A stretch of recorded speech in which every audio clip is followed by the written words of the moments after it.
ఇప్పుడు వాళ్ళు కూడా చెప్తున్నారు కదా, వర్గీకరణ ఈరోజు కూడా సోమాజిగూడ ప్రెస్ క్లబ్లో విమలక్క ఆధ్వర్యంలో అరుణోదయ సాంస్కృతిక సమాఖ్య వాళ్ళు వర్గీకరణ సయ్యందం మాలమాదిగలో ఏకమోదం అని చెప్పేసి కార్యక్రమం చేస్తున్నారు. దానికి మందకృష్ణ గారు వస్తున్నారు. అంటే వర్గీకరణ జరిగిన తర్వాత ఇప్పుడు ఏబిసిడి బీసీలు ఎలాగైతే కలిసే ఉన్నారో వర్గీకరణ ఉన్నప్పటికీ రేపు ఇందులో కూడా ఏబిసిడి జరిగితే మళ్ళీ మాలమాదిగలు కలిసే ఉంటారు. అంటే ఇప్పుడు మాలమాదిగలు కలవకుండా దూరంగా ఉంటే పాపం వీళ్ళందరూ సమాజం మొత్తం కన్నీళ్లు పెట్టి వాటిని బకెట్లతో తోడాల్సిన అవసరం వాళ్ళకేమీ లేదు. మాలమాదిగలు ఏబీసీలు అయినా కాకపోయినా కలిసే ఉంటారు. ఓకే, అంటే కేవలం ఇప్పుడు మాలల్ని బ్లేమ్ చేస్తున్నారు కాబట్టి అది వర్గీకరణ అడ్డుకుంటారు అనుకోవచ్చా? మేము అసలు వర్గీకరణ అడ్డుకునే పని మేము చేయట్లేదు. మేము రాజ్యాంగాన్ని కాపాడమని కోరుతున్నాం మొదటి నుండి.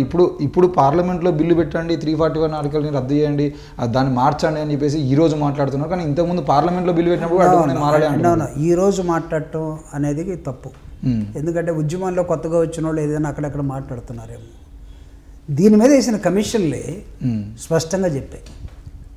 అసలు మీకు దీని మీద 2 కమిషన్లు వచ్చాయండి. స్టేట్లో రామచంద్రరాజు కమిషన్ చంద్రబాబు నాయుడు గారు వేశారు. నాకు ఈ జడ్జిమెంట్ చదువుతున్నప్పుడు కూడా సబ్ క్యాస్ట్ అనేవి రాశారు ఇక్కడ. కానీ బిలాల్ నజ్కీ హైకోర్టు జడ్జి, ఆ తర్వాత సుప్రీంకోర్టుకి వెళ్ళాడు. ఈ belongs to Punjab, Jammu and Kashmir, Punjab కాదు. ఆయన ఈ రామచంద్రరాజు కమిషన్ వచ్చినప్పుడు సింగిల్ జడ్జ్ దీన్ని కొట్టి అవతల పడేశాడు. ఎందుకో తెలుసా? అసలు హూ ఆర్ యూ? ఏళ్ళని 4 ABCD అని పెట్టి ఒకదాని కింద 4, ఒకదాని కింద 18, ఒకదాని కింద 26, ఒకదాని కింద 3 పెట్టడానికి ఎవడరా నువ్వు? There is no sub caste in total list. Each caste in the scheduled caste list is an identical caste. ఇప్పుడు నేను మాలైనంత మాత్రాన, నువ్వు నేతకానైనంత మాత్రాన నీది నేతకాని అంటే నాకు నువ్వు సబ్ అని కాదు. బికాస్ యు ఆర్ డూయింగ్ నేత, యు ఆర్ ఏ మాల, ఐఎమ్ ఏ మాల. నేనే పేడకాళ్ళు ఎత్తేస్తున్నా, నన్ను పిలువు, నువ్వు పేడకాళ్ళు ఎత్తేసే మాల అని పిలువు. ఇట్ డజంట్ మీన్ దాట్ నేను మాల కాకుండా పేడకాళ్ళు నా సబ్ కాస్ట్ కాదు, నేత ఏంటి నీ సబ్ కాస్ట్ కాదు. So there is no sub caste అని చెప్పేసాడు ఆయన.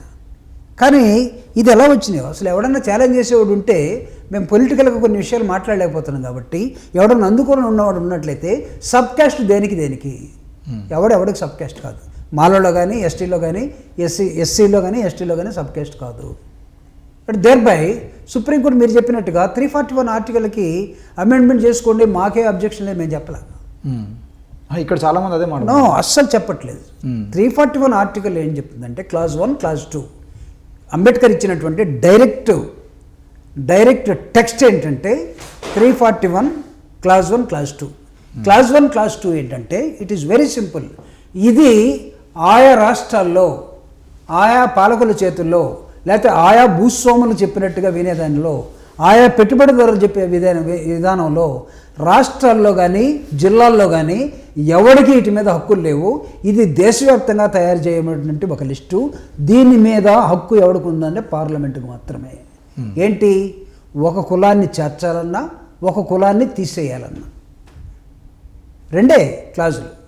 బట్ దీని మీద వేసిన కమిషన్ రికమెండ్ చేసేయంటే, మీరు మమ్మల్ని అడిగారు, ఒక కమిషన్ ఎంక్వైరీస్ లిస్ట్ ప్రకారం అడిగారు, మేము పార్లమెంటుకు బాధ్యులం కాదు, ఆ కమిషన్ వేసిన వాళ్ళకే బాధ్యులమే. కానీ ఇక్కడ హీర్ ఈజ్ అన్ ఆన్సర్. సమాజం మొత్తంలో అంతరాలు ఎలా ఉన్నాయో మాలమాదిగల్లో కూడా అంతరాలు ఉన్నాయి. ఇట్ డజంట్ మీన్ దట్ ఏళ్ళలో అంతరాలు ఉన్నాయి కాబట్టి దీన్ని హెట్రోజీనియస్ గ్రూప్ అని అనడానికి లేదు, హోమోజీనియస్. ఎందుకంటే the commonality of this caste, నేను చెప్పిన 1032 కులాలకి ఒక కామనాలిటీ ఏంటంటే, నువ్వు సైన్యంలోకి వెళ్తే ఒక డ్రెస్ ఇస్తారు, నువ్వు ఆర్ఎస్ఎస్లోకి వెళ్తే ఒక డ్రెస్ ఇస్తారు, నువ్వు హై స్కూల్లో దేనిలోకి వెళ్తే ఎన్ఎస్ఎస్లోకి దానిలోకి వెళ్తే ఒక డ్రెస్ ఇస్తారు, ఎన్సిసి దానిలో ఒక డ్రెస్ ఇస్తారు, నువ్వు సినిమా ఫీల్డ్లో డ్యాన్స్ చేసేటప్పుడు ఒక డ్రెస్ ఇస్తారు. అట్లనే commonality is that untouchability. For because there is no untouchability. ఎందుకు విమలక్క మర్చిపోయింది ఆ సంగతి? అంటే ఏంటి ఈ కమ్యూనిస్టులకి నక్సలైట్లకి ఇంకేం పని లేదా? అంటే కమ్యూనిస్ట్ నక్సలైట్లు ఒక్కటే కాదు కదా సార్, ఇప్పుడు దాదాపుగా అంటే గత కొన్ని రోజులు ఇక్కడ జరుగుతున్నటువంటి పరిణామాలు చూస్తుంటే సబ్బండ కులాలు, ఎస్సీలు ఎస్టీలు ఒక మాలలు తప్ప మిగతా అన్ని కులాల నుండి ప్రతినిధులు బీసీ కులాల నుండి వచ్చి వాళ్ళకి సపోర్ట్ చేసి బీసీ మేధావుల ఫోరం వాళ్ళ నుండి సపోర్ట్ దొరికింది. ఇప్పుడు కమ్యూనిస్ట్ సంఘాలు, సాంస్కృతిక కళాకారులు అందరూ వీళ్ళందరూ ఫస్ట్ నుంచి సపోర్ట్ చేశారు అనుకుందాం. మాలల్ని బ్లేమ్ చేయటం కోసం మాలల దగ్గర షెల్టర్ తీసుకొని అన్నం తిన్న వాళ్ళు కూడా ఆ ఉద్యమాన్ని సపోర్ట్ చేశారు. సుప్రీంకోర్టు కొట్టేసింది. కొట్టేసినప్పుడేమో మీరు సుప్రీంకోర్టు కొట్టేసింది కాబట్టి జరగద్దు అంటున్నారు, సుప్రీంకోర్టు సపోర్ట్ చేసినప్పుడు మాత్రం అది చెల్లదు, సుప్రీంకోర్టు తీర్పే చేయలేదు. నేను అంటున్నా సుప్రీంకోర్టు సపోర్ట్ ఎప్పుడు చేసింది?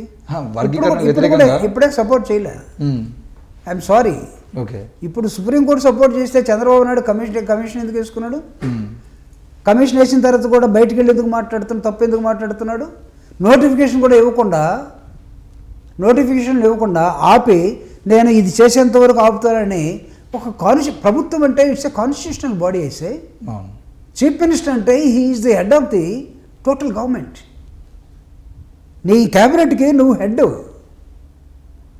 హెడ్గా ఉండి రాజ్యాంగపరంగా ఉండి నువ్వు ఎలా తప్పు మాట్లాడుతావు? నువ్వు ఒక కమిషన్ వేసి, ఏ కమిషన్ అది? నీకున్న సీనియర్ ఆఫీసర్ని ఒకటి నేర్చుకున్నావు, రిటైర్డ్ వాడిని. It's not a constitutional body. కానీ నువ్వేం చెప్తున్నావు అంటే ఇది మాకు సుప్రీంకోర్టు జడ్జిమెంట్ ప్రకారం అన్నావు. సుప్రీంకోర్టు జడ్జిమెంట్ చెప్పింది వేరు. అదేం చెప్పిందంటే నువ్వు వీళ్ళ మధ్య ఏమైనా తేడాలు ఉన్నట్లయితే, వీళ్ళ మధ్య కనుక్కున్నట్లయితే, నేను లాస్ట్ పారాగ్రాఫ్ మాత్రమే చదువుతాను. It's very beautiful statement. వాళ్ళ జడ్జిమెంట్లు ఇస్తూ కూడా వాళ్ళ పాపం కొద్దిగా ఇదే మాట్లాడారు. The objective of any form of the affirmative action అంటే తెలుసా? రిజర్వేషన్స్. ది ఆబ్జెక్టివ్ అంటున్నాడు. Objective of any form of affirmative action including sub classification use to provide substantive quality of opportunities for the backward classes. చూపించాలన్నాడు. The state can sub classify inter alia based on the inadequate representation of the certain castes. నువ్వు certain క్యాస్ట్లో inadequate నీకు representation ఉందా అని నువ్వు కనుక్కోవాలి. దానికి ఏం చేయాలి? నువ్వు నీ ప్రమోషన్లో నువ్వు చెప్తావు. నీ క్యాస్ట్లో ఎవరు చెప్పాలి? క్యాస్ట్లో నేను వచ్చేసి ఆంధ్రప్రదేశ్లో నేను ఎలక్షన్ చేసినప్పుడు నేను అన్ని ఊర్లు తిరిగాను, అన్ని ఊళ్ళలో ఏ కులం ఎన్ని ఓట్లు ఉన్నాయో నా దగ్గర లిస్ట్ ఉందంటే కుదరదు అబ్బాయి. ఓకే, ఓ అబ్బాయి కుదరదు. దీనికి ఒక సెన్సస్ కేంద్ర ప్రభుత్వం నుంచి జరిగితేనే 2011లో సెన్సస్ జరిగింది, 21లో జరగాలి. మధ్యలో కరోనా వచ్చింది కాబట్టి ఆగిపోయింది. 19 కరోనా ఎఫెక్టెడ్ 21 సెన్సస్. నువ్వు సుప్రీంకోర్టు నీ సెన్సస్ ద్వారా కేంద్ర ప్రభుత్వం కరెక్ట్గా నీకు స్ట్రాటజిక్స్ ఇస్తే అది నీకు ఇన్ఎడిక్వేట్గా నీకు ఎక్కడైనా కనపడితే అది నీకు criteria. Not the Sharma, not the Varma. ఇక్కడ ఒక వర్మ, అక్కడ ఒక శర్మ, అక్కడ ఒక గురువు, ఇక్కడ ఒక శిష్యులు. మందకృష్ణ గారి పాపం నాకు తెలిసి మోసపోకు మిత్రమా.